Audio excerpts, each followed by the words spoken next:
रजौली।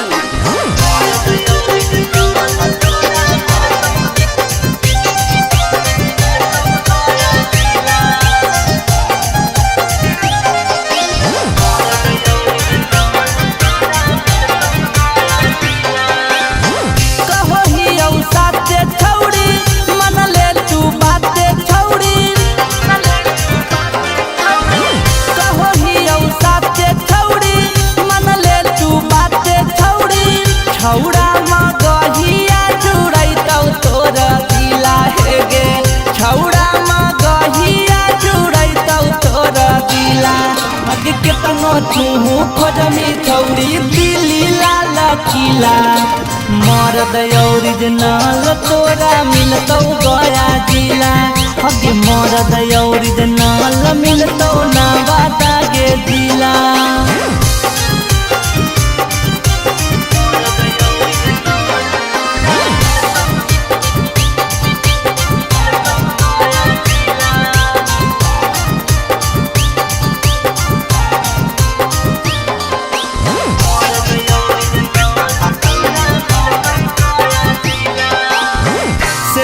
जवनिया तोरा नाही छौड़ी रोतौगे, जितना तू खोजमी उतना मना भरा होतौगे। सेज पर जवनिया तोरा नाही छौड़ी रोतौगे, जितना तू खोजमी उतना मना भरा होतौगे।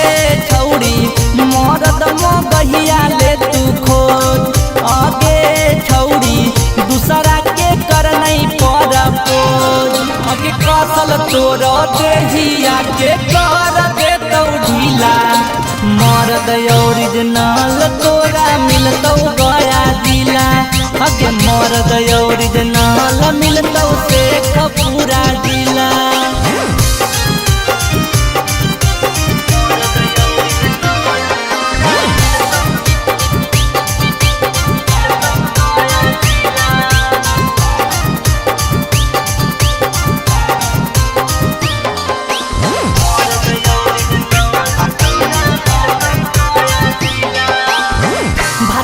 भतार से तोर भरल रहतौ मन गे, अनुपम बेदरदी के करले पसान गे।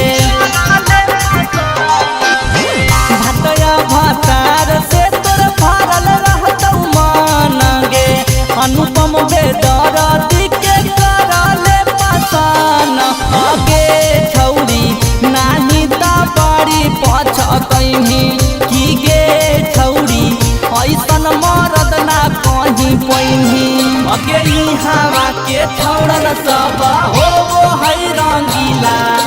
मरद ओरिजिनल मिलतौ नवादा गे जिला। अगे मरद ओरिजिनल तोरा मिलतौ गया जिला। DNS music recording studio Rajauli.